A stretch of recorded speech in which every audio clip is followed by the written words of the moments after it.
Essentially, tension comes from unanswered questions. Tension comes from anticipation. When you're kind of dealing with suspense and horror, you really have to get to know characters and really have time with them to really understand and feel the loss of when they are taken by the aliens. And that really lets us have a lot of different experiences and understanding of how scary these aliens are. And so this gives us a chance to really kind of get you involved and also be able to kind of pull the rug out from under you whenever there's a loss of a particular character or whatever it is.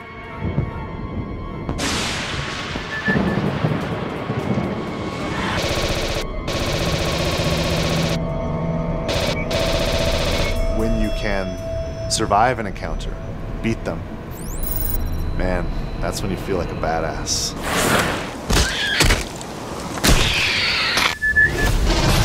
We're going to have a lot of different places than you've seen maybe in the movies. So we're going to be able to see places that you are familiar with, like Hadley's Hope. It's after the atmospheric processor has blown up, so it's been very torn up. Yeah, Winter, you are a badass, man!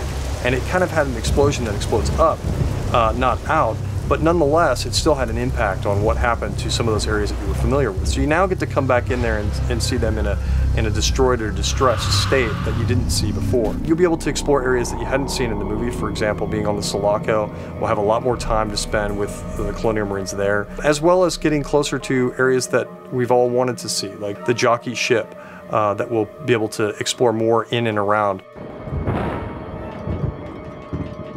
You want to have the lighting, the feel, the surfaces, the characters, the equipment, just everything that you would have seen in the movie. You want to have that be as accurate as possible. You know, Sid Mead did the original designs for the Sulaco, and he's helped us realize how the rest of that ship looks. Great. Now my friggin' tracker's broken. Just watch the red dots. That's what I'm telling you. Motion tracking, you know, that ping, and then when you hear the blip, when the aliens are actually in the vicinity.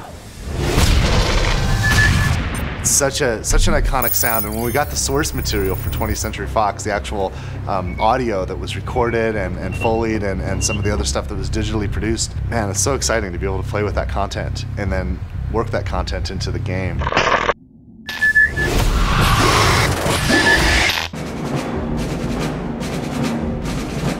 I think that Aliens fans, people who really love this franchise, are going to be really happy with the way in which we brought this forward. It's got a very strong story, it's got great action, it's got an interesting enemy. Fans should be expecting to be scared. They should be expecting to be excited.